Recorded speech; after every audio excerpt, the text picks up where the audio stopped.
Recording. Okay, cool. So obviously that is the as our NSS. Yeah, I know, but I don't know what's going on with the link. So I've redone the link, but I'm just glad you're on tonight. Please feel free to ask as many questions as you like, especially because it's just two of us, and then the others can catch up once they have the time to go through it all. Before I get going on the content, how do you feel about the website creation side of things? So how do you feel about making your website and all that, or do you feel comfortable with that? Just to know where to start.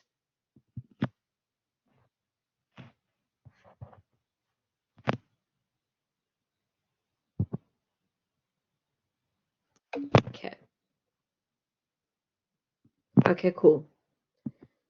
So you feel good on that front. Perfect. Okay. Now I just wanted to check because yeah, I put a lot of links up and done recordings and everything on the website creation. So I just wanted to check if there was anything you weren't happy or comfortable with, happy with, whatever, whatever wording that we use. But if there was something you wanted clarity on, I wanted to be able to go through it. So then I'll focus tonight on the content. So as I've said in the previous collab, is that I'm going to focus on question 1, 2, and 4. The reason being is question 3 is a very tricky one because there isn't a lot of content for it.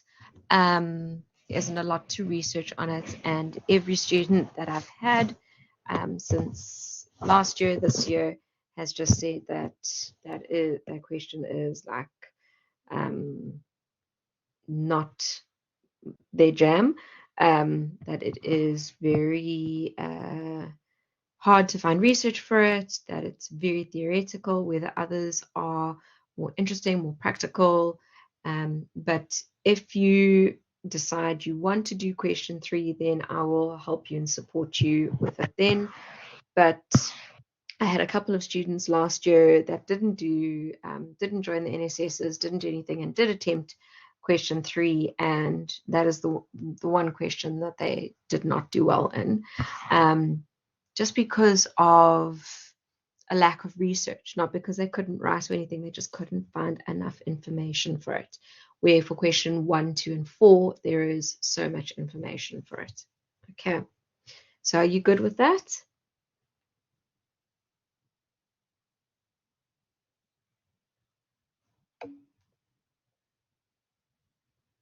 No, please don't stress at all.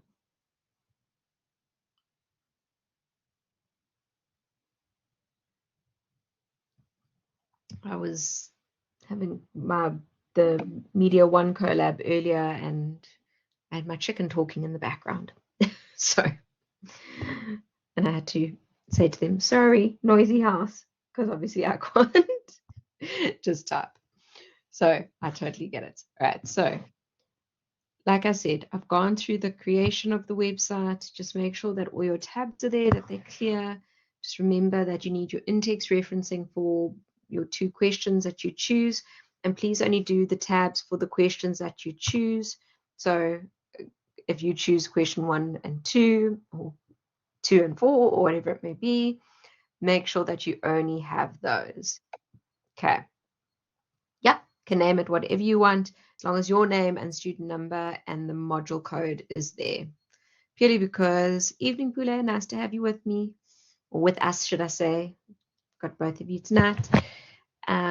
So yes, you can name your website what you want. Just, your name, student number, and module code need to be there, purely because of the whole website creation for Journ, and then for this and everything, so that there's clarity and all that. So just make sure that you have just the questions that you're going to do as your tabs. Don't have any redundant tabs, and just make sure that website is neat and clean, and that you take off anything that is not of importance. Okay, so anything that is not yours, get rid of it. I'm not talking about like nice backgrounds, that kind of thing. I mean, any like links to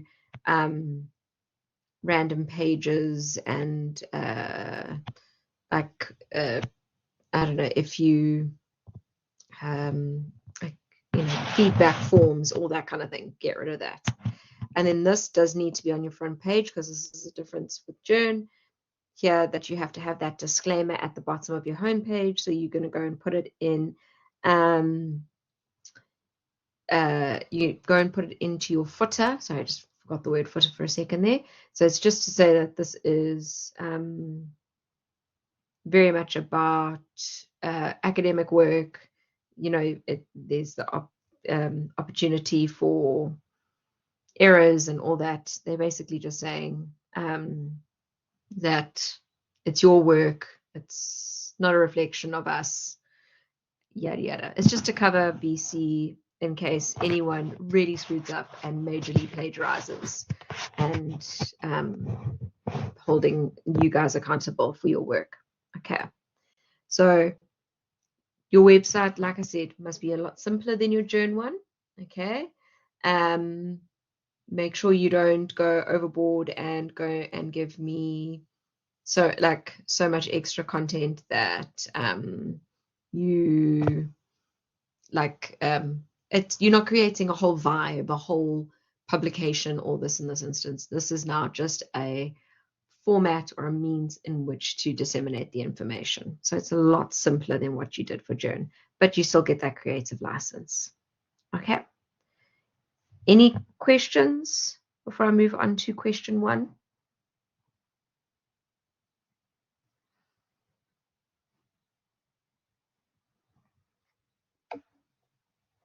Cool.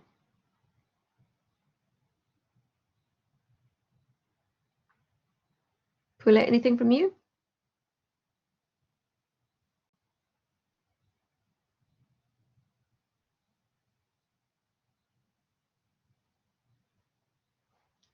Okay, I'm going to go ahead then.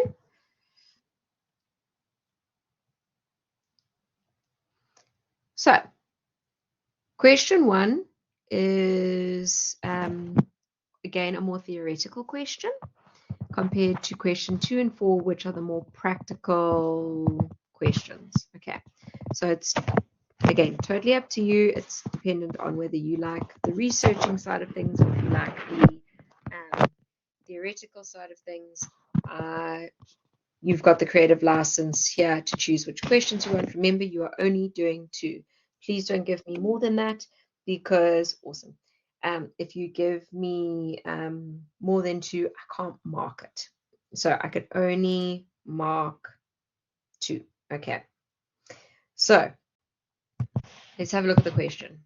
So Chiombu states that decolonization aims at restoring both the intellectual, socio-political, and economic agency of the colonized, to allow the ex-colonized to think from their experiences, by their means and for their ends. So the idea being that the ex-colonized or post-colonial environment is all about taking back control of the media. Okay, so African stories from African people. It can be argued that from the nature of media, so it says broadcasting and journalism, so we are looking at more traditional means. So I would think your broadcast and your print, because obviously a post-colonial, if you're looking at the different contexts in a second, you're looking more in a non-digital era. But yeah, so I would say more think of broadcasting and print. So it says it can be argued that the nature of media has been shaped by social and cultural factors. In fact, media systems in post-colonial Africa still reflect not only the legacies of colonial administrations, as it is generally believed, but mostly the sociocultural modes of traditional Africa. Okay, so the idea is that there's still the colonial stuff around, but we also have a lot of traditional Africa in our media as well. Okay, now remember, especially for this question, we're not only looking at SA. SA is one of the options, but you have other African countries as well. And a lot of the other African countries have a lot of content. So if you're tired of talking about apartheid, tired of talking about SA media, go and choose one of the other countries. Okay, so using that as your starting point of your essay, you're going to write 1,500 to 1,800 words. I can give you to 2,000 words before I get iffy about it. Please don't feel like if you add more words, you get more marks. I will go with quality over quantity, but you can't go under that 1.5 word count. There is a reason that minimum has been set. Okay, so you're going to discuss the extent to which a media system in a post-colonial African country reflects colonial administrations and or sociocultural modes of traditional Africa. So what's important here is that you can talk about colonial and the sociocultural modes of traditional Africa. So you don't have to say that there's only one side or the other. You can bring in both aspects. If the country that you choose is purely traditional Africa, then you go for that. If you feel it's both, you go for that. So it depends on your research and what you find out. So you choose one of the following post-colonial African countries and their media climate. So you can choose the Zambian press freedom and broadcasting in decolonization, negotiating repression and coloniality in Zimbabwean journalism. I don't know why that word gets to me every time. I blame my dyslexia. Towards a decolonized South African media and journalism. And just remember, you can use your Journ 1 stuff and Media 1 stuff for this as well. And then towards the decolonization of Nigerian media. Okay, so you can choose which of the 4 countries you want to do. Then it gives you this nice supporting your essay argument. So the first thing you're going to do is provide a brief overview of the media, press freedom, and broadcasting in your African country from the period of colonization to decolonization. So they're wanting a past to present kind of representation where you look at the era of colonization and post-colonization. So again, remember that with these African countries, there is a long history. Please don't spend pages talking about just, the past to the present kind of thing. Think about the context, think about what you're trying to achieve. And it's a section of the essay. It is not the only thing, but it is what you're going to use as a basis to speak to whether there is still colonial influence or if there is an Afrocentric approach. So it's an important section that you can refer back to. So you don't have to repeat the content. What you can do is say, as previously stated, and you give like a short explanation, or as explained, the media in the colonial era was this, and then you can go and carry on talking about it. You don't have to go and re-explain it. You can refer to the points you've made previously. Okay, so that background information is actually going to support this argument of either a colonized viewpoint still being present, or if we're focusing on an African context. Okay, so that's the first point. Then the next point is you're going to critically discuss concepts of decolonization and resistance and the significant role and influence these concepts have had on the media system of your chosen African country. So again, you need to think about what you're writing about and not just talk about colonialization and talk about it in general. You're looking at it in terms of the resistance that the media did. So like if you were doing essay, you would talk about the Black press and the anti-apartheid movement and the resistance movements and all that you learned about in Media 1 and that you learned about in Journ. So you wouldn't just be talking about apartheid in general, you would speak specifically to those media environments. So that's super important because that focus is what I'm going to be looking for. It's what is expected at third year, and I should see that you can understand that while, yes, there was resistance in many areas of for example, the South African environment, you are focusing specifically on the media. Okay, same goes for Zim, same goes for Zambia as well as Nigeria. Okay, and you then obviously will speak to how much that colonized influence is still present today or how it's not present today. That's, depending on which country you choose. Okay. Then after that, you're going to talk about the similarities and differences of the African journalism model and the Western liberal democracy model evident in your chosen African country. Again, how much of the African model versus the Western liberal model is present will be dependent on which country you choose. So like SA still has a lot of that Western liberal. Countries like Zim have a different approach. So again, because they still in a dictatorship to a certain degree and all that, just a different kind. So it's, the whole thing with Mugabe, all that kind of thing. It's not only, it was how it went from a colonial control to a dictatorship, essentially. Okay, so that's just an example with Zim. Okay, then you're going to critique media ethics and value systems upheld in the journalism and broadcasting sector of your chosen African country. So you can see there's a lot you guys have to put into this. So each of these are their own little sections. So here you talk about the ethics and the values that your particular country chooses to uphold or not uphold. So you can say whether you think your country is acting in an ethical manner, unethical manner, being objective, being subjective, media being used as a tool of propaganda, whatever it may be. Okay. Then you've got to explain the significance of the preservation of traditional African forms of communication. So that's your aura media. So the whole concept of Africa and how African cultures, not we, because obviously that's not my culture, but how African cultures were and still are spread through oral communication, not written communication, because that's obviously a Western ideology. So it's how we can still spread our media through radio and those kinds of forms of media. Okay, so again, it's a whole nother section. So this essay has a lot of moving parts to it, as a whole lot of different elements. And what I would recommend doing is that when you're researching, if you choose this question, research each of these sections individually. You're not going to find one source that speaks to all of this.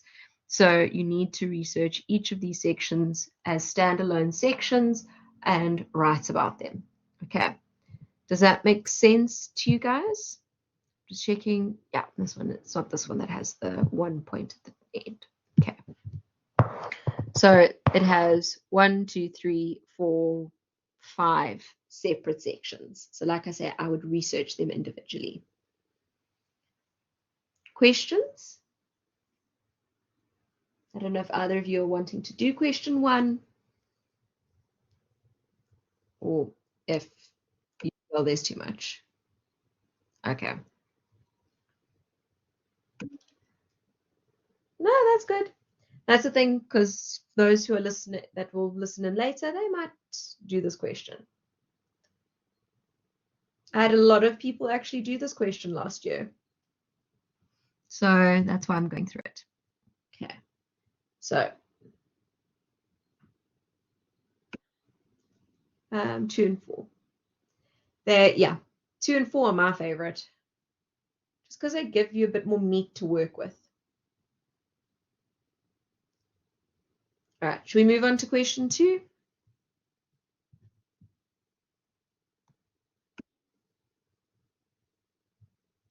Bila, is that good for you?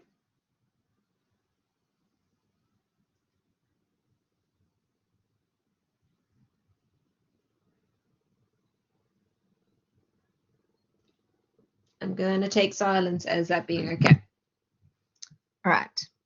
So we have, I did say say in the last collab, please go watch the videos so that you have them, like you've gone through them yourself, and then I'm going to go through them as well, so that you could get your understanding before I give you my point of view. So before we even, I mean this video isn't available anymore. Sorry, I had it open a second ago. I see what happened. There it is. Nope. Why are you not loading? Okay, let me just, hold on. YouTube's just giving me gears.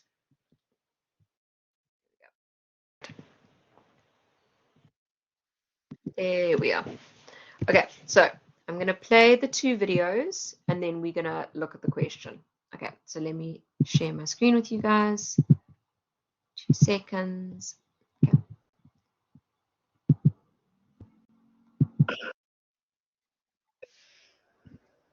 So, too much tweeting, Elon.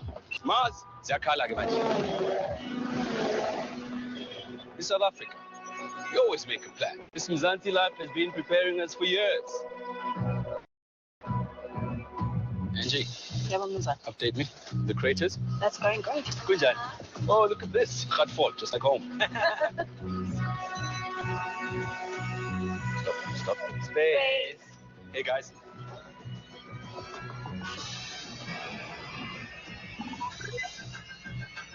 Bibi!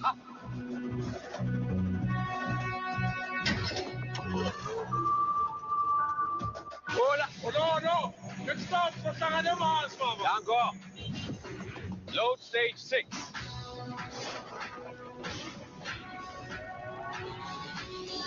You see, no power doesn't mean we're powerless.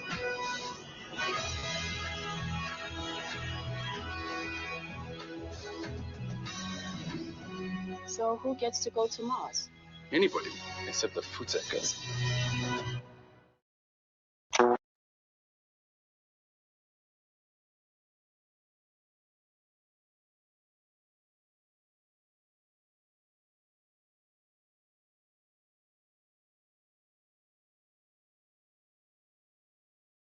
Martin got it for a minute. Itombolo and hard body, beef stew and rice.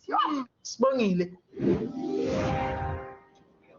Ma, let me help you, ma. But home, there's nothing wrong with being a liker of the soft life, but it's okay to ask for the fork. Salmon sushi, please. It's my new thing. We've got your thing. Uber Eats. Get anything.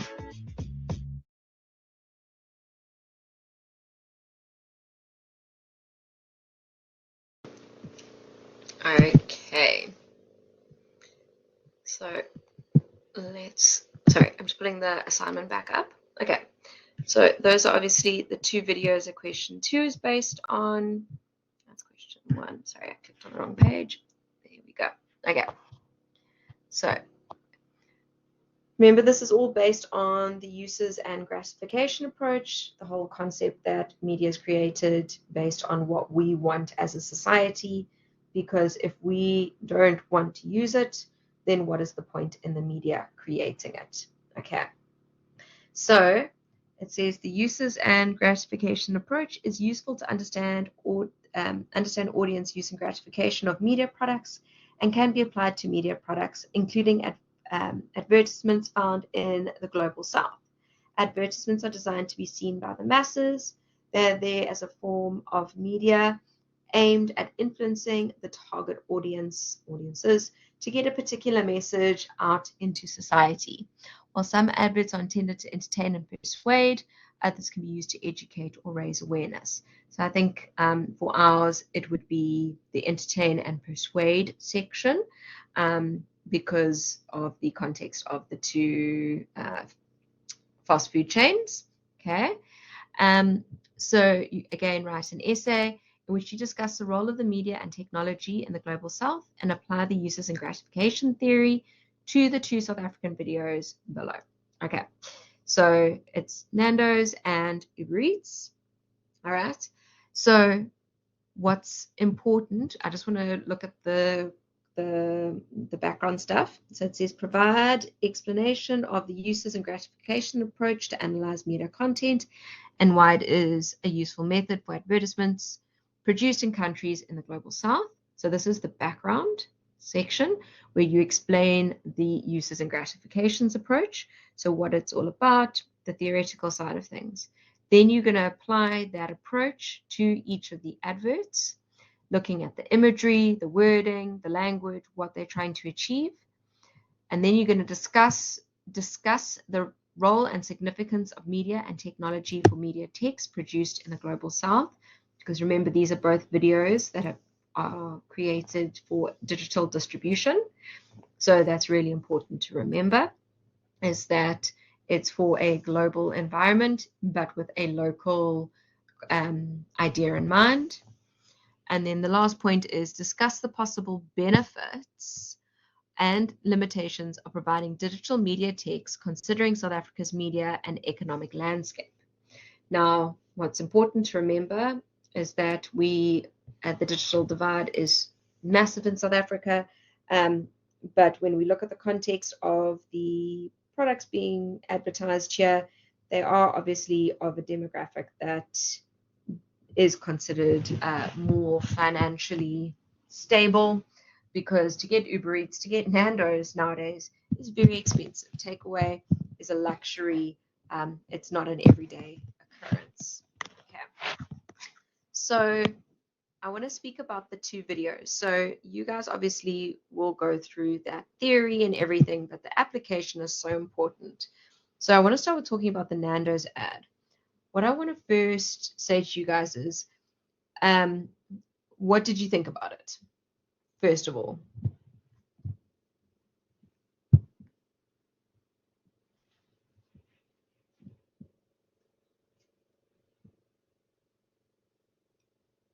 Did you like the Nando's ad? Did you find it funny? Okay, you thought it was well done, Gia.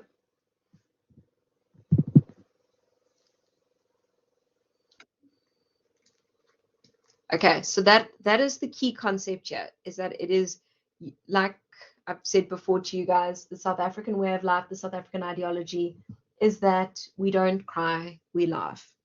And Nando's has taken that to another extreme. So as a brand, Nando's is known. So yeah, that is it. They are humorous. They always talk about very poignant concepts, whether it be political, whether it be COVID, whether it be anything. It's that they always speak to what is going on for the everyday South African, and that's super important to understand. So what they do, yes, exactly. So creating that sense of community over this collective struggle. Perfect. Okay. So what they do is, when they don't have a new product to launch or anything like new specials or whatever, Nando's still continue to release adverts. So what they're doing is they're still remaining in our minds. They're still remaining current. They're still remaining very topical, and they release ads like this to keep them in our minds. So we still think, oh, I really want to go buy some Nando's, but they don't have any new products that make us want to go and try. So they still stay very current in our minds. Now, what Nando's is very clever about is, in that ad, there was nothing to do with chicken. Absolutely nothing. But what they have focused on is their Nando's way of critiquing the South African way of life, political environment, in a humorous and relevant way, and highlighting the issues. Yeah, exactly. A positive brand awareness. I wish some other companies would learn from Nando's, because really they get it right. But it's important things like sentences, which the one that stands out to me the most is, just because we don't have power doesn't mean we're powerless. Okay. It's about our South African ability to adapt. Holes on the craters in Mars, no problem. We fill them. Potholes are no problem for us. vertical growing of the mealies, perfect. Our taxis with, hovering, we got it. Solar, we're good. It's the fact that we are able to adapt to a given environment. And it's also important to see how they poked fun at the Zondo Commission at the end, how they are sending that particular group of people and everything because of the fast that the Zondo Commission has been, and the millions of rands that have been spent on it, and how they're being sent off to Uranus because we don't want anything to do with them. So they're even poking fun at a very pretty serious political issue that a lot of taxpayers' monies have gone into, yet we've seen nothing for it. So what's important here is to see that Nando's are using that users and gratification to entertain, to keep us engaged. Okay. So even if they don't have a new product to launch, they're still in our minds. Okay. So Uber Eats is different. So who do you guys is the normal target audience of Uber Eats? Who do you think uses Uber Eats?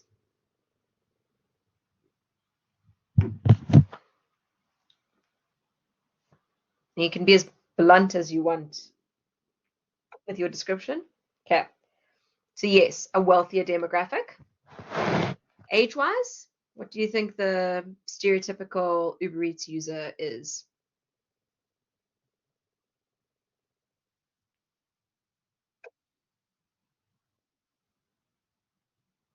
Okay, so go higher. I would say probably maybe not 13. I'd say maybe 16 to 50. All those parents that don't want to cook and don't want to deal with life and will just go get their food. The 13-year-olds will totally be using Uber Eats, but with mommy and daddy's credit card. So, and yeah, so your middle class, your students, those with some cash. Because Uber Eats, again, is expensive. So those gogos that are in that advert are not the traditional demographic. They are actually the complete opposite of the traditional demographic that would use it.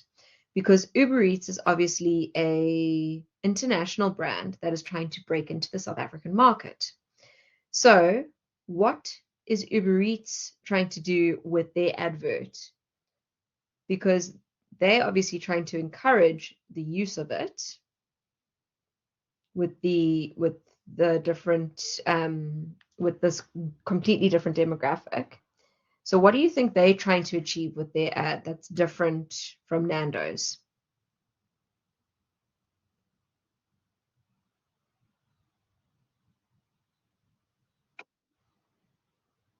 Okay. Yep. Trying to make exactly. So they're trying to reach an audience that traditionally is possibly wouldn't have used the product. So they're trying to get a wider audience base and trying to make it seem less scary.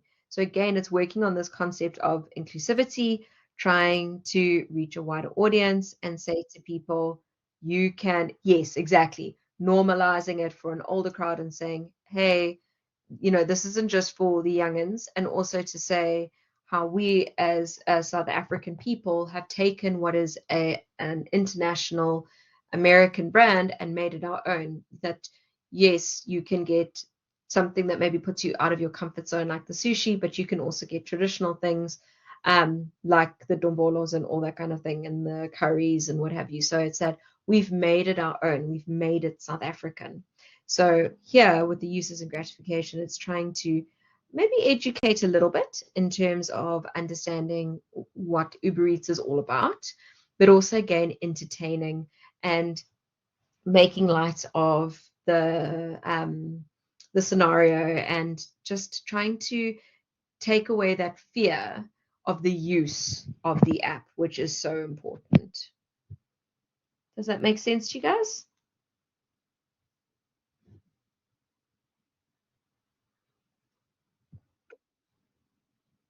Okay, so when you talk about this one, is what is critically important is that you are using the the ads to support your users and gratification. So you can put Uber Eats, you've got to put Uber Eats and Nando's into context, so who they are as a company, what they try to achieve, that kind of thing.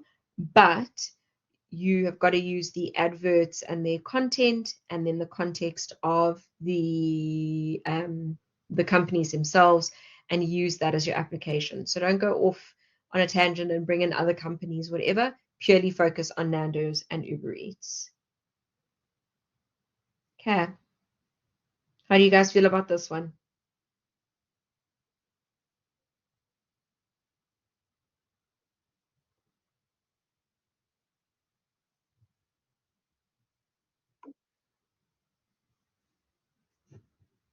Yes, of course. I was just about to say, do you guys have any questions?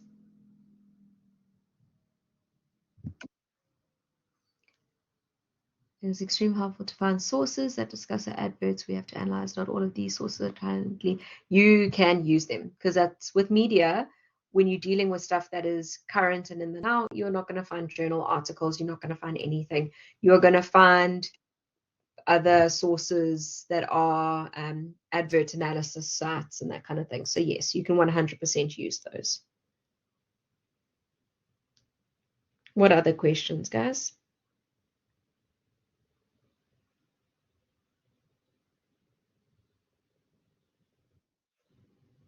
Okay.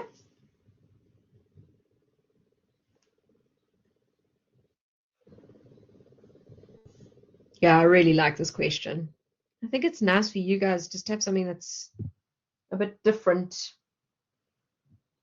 But I know you do in a few of your modules this semester, you do have like some nice different questions and stuff. So I think you guys are getting nice assessments out of VC this year. Okay. So we're going to skip through question 3. And the long article. Oh, it doesn't even want to load the pages now. Hold on. Let me do it this way. Sorry, I don't know why it's not loading. Oh, there we go. All right. But that's not the page I want. Okay. So now the last one. This is an example of where media goes wrong. Okay. So I put up that video about the multimodal toolkit. So you guys are well aware of it and all the different elements. Okay, so the global south is this concept of the countries that, so it's not the south that is defined by the equator. So the global south are your African countries, South American countries, those countries that are kind of grouped together on an economic and accessibility basis. So even though Australia is technically in the south, it goes with it's a global north. Yeah, your third world country. So even though we are first world in a lot of ways, we are third world in a lot of ways. So it's your global south are those countries that are have been colonized, that have been oppressed, that have gone through transition periods, that have had setbacks because of external influences. So that's why I say, like, if you think of, like, even though Africa is clearly divided into North and South hemispheres, Africa falls into the global South because of the scramble for Africa, and Africa as a whole being colonized in some way, shape, or form, and each country then breaking free from colonizers at different points within our history. Does that make sense?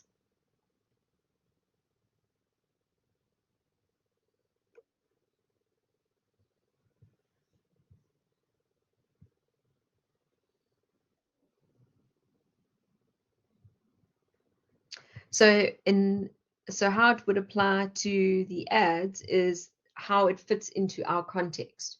So the global south, so again, like the Nando's ad fitting into our particular way of life, of our adaptations, of our means in which we laugh instead of cry, our resilience as a South African people, how we choose to deal with certain issues in terms of our political climate.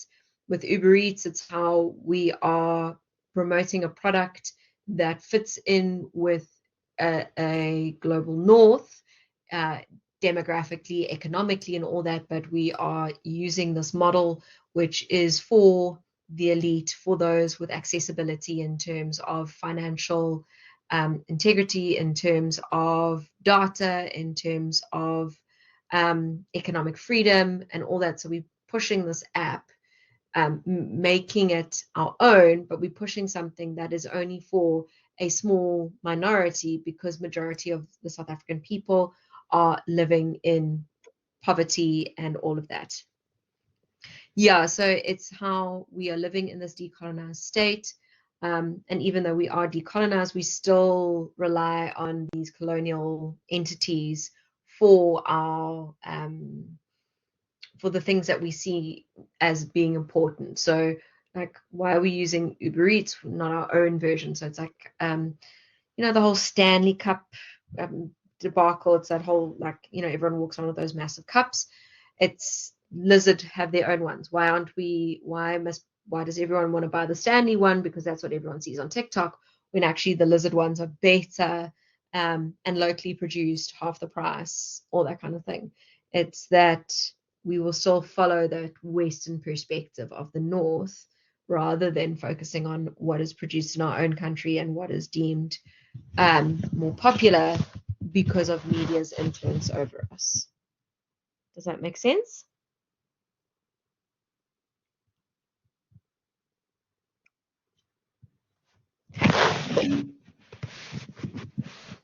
All right, so the last one. So why is it wrong of BMW to launch this advert in Africa, and more specifically South Africa? Just the print side of things. What is wrong with this?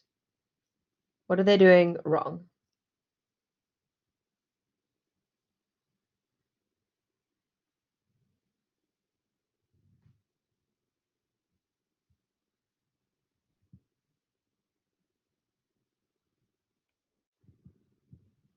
Okay, so, but why is it disrespectful? I want to hear from you guys. What is the big thing they're doing wrong?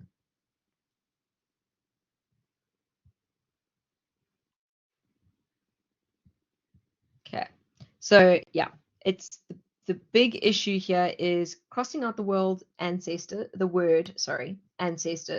It's incredibly disrespectful, because within our culture, not our culture, within the African culture, ancestors are very important. It's something that African cultures believe in currently. It's not something of the past. Ancestors are super important in terms of the everyday African, South African, more specifically looking in the South African context. It's to say that to cross out the word ancestors is basically to disregard the majority of our population. I'm going to talk to South Africa. Obviously, this does apply to other African countries as well. But when I say Africans, it just sounds very American to me, oh, you come from Africa, like we're not made up of 50-something countries. But it's that by crossing out the word ancestors, it is basically saying that part of those cultures is immaterial, shouldn't be important, should be ignored, and that is just a big no-no. Seems like they're inadvertently saying that this generation is better than the past generations, yes, but disregarding the struggle that the past generations or ancestors had to face. Exactly. And where we are today is because of all the fighting that was done for us in the past. And I've had students say, yeah, it's so disempowering, it's so disheartening, and it's so concerning that we're living in this world where people feel like, but to uplift ourselves in the now, we have to put down those of the past. But we wouldn't be where we are now if those people in the past did not fight for us. Um, yeah, so to me, it's so wrong in so many ways. And then exactly, and then when you look at the YouTube, the BMW, the Generation Joy, so what that print campaign is part of, let's have a look at it now quickly. The message that they're saying in the ad doesn't actually, the print ad doesn't line up with the video. And there's some parts of the video which are actually good, some parts of the videos that have of the video that's full of holes.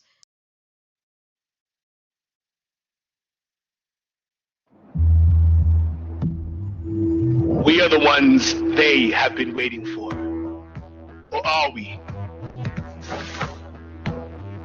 Are we the ones meant to live up to their expectations?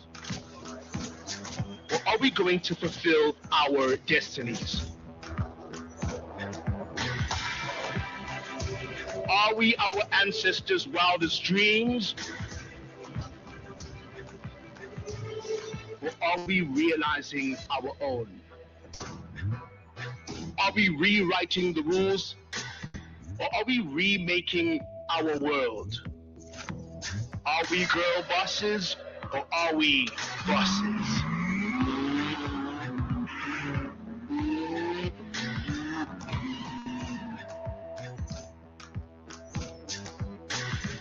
Are we going to finish someone else's story or are we starting our own? Are we speaking truth to power or are we telling our powerful truth? Are we made by our history or are we freed by our future? Are we chasing their greatness or discovering our own?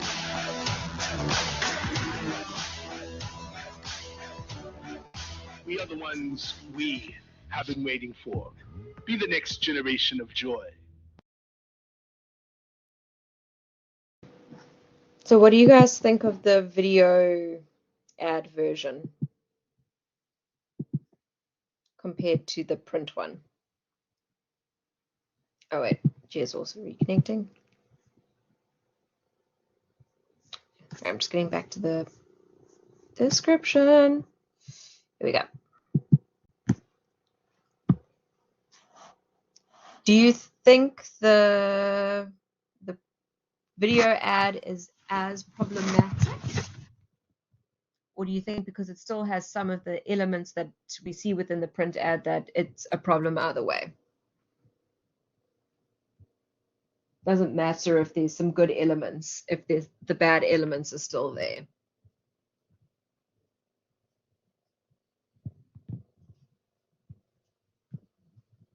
Because to me, there's like when they show, for example, the ballet dancer in the hijab showing, saying, are we girl bosses or are we just bosses?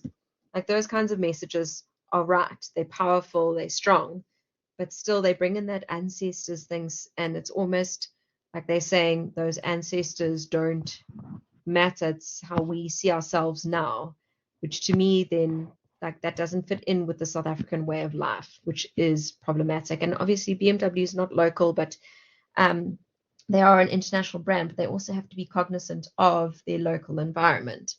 So just to see what you have to do with this question.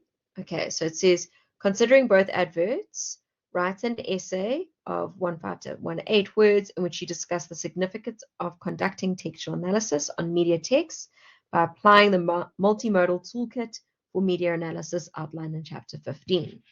So the first thing you're going to do is discuss the role and importance of conducting the textual analysis on media text. So that's, again, that background. It's the context. It's giving me the information to show you understand why we do these textual analysis. Then you've got to apply that to the BMW print and video ad. Then once you've done that, then you go and you break down that multimodal toolkit, each step of it as it relates to the print and the video ad. So aspects of it will be covered in the print, some of it will be in the video, some will be in both. So what's important is that you cover all the points, just depending on which ones are more relevant. So when you're talking about the audio, obviously that's only going to be relevant for the video. It's not going to be relevant for the print side of things. But then in terms of the texture and the colors and all that, that'll be for both. So the idea here is that you've got to pick and choose. There's also a lot of content to analyze with the print and the video. So you've just got to make sure that you don't go overboard in terms of your word count. You know, find certain elements and aspects and make sure that you don't, you know, go too far or too mad with everything. Just that you spend the time focusing and discussing those, you know, specific elements that support your argument, but you're not going to be able to go into absolutely every single bit of detail purely because of the time you have, or not the time, the word count you have. All right. How do you feel about that question, Pule? Does that make sense?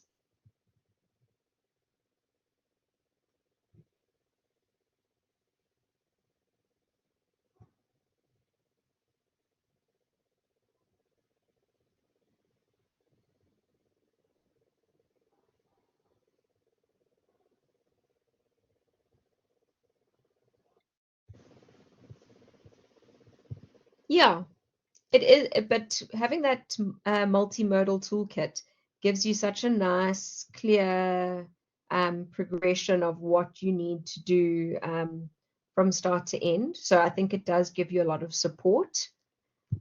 But yeah, this is showing how media can be used in a negative way as well.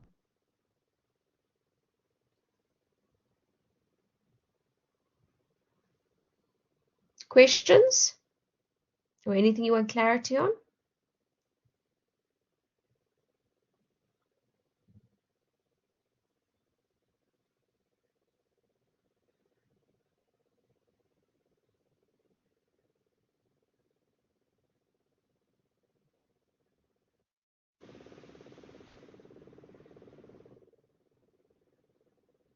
You sure?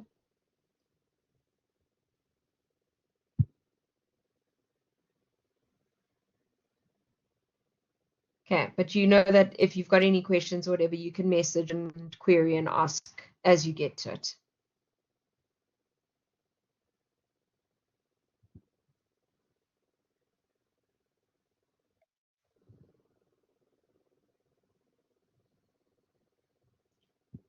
No problem. Go see if you go and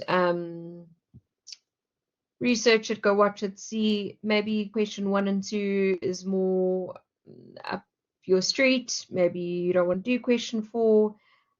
Question 4, there is a lot there that you can use. So yeah, again, it's about the research that you can find to decide which questions you're going to do. I think question 2 is the one that has the most easily accessible content. So your maybe slightly more challenging question would be 1 or 4. Okay. Anything else you want help with tonight?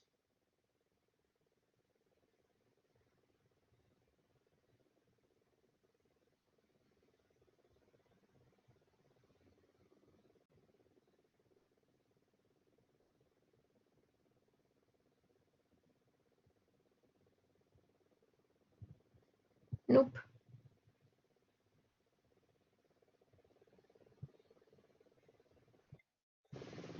Cool. All right. Awesome. Okay. Well, then that's it for me.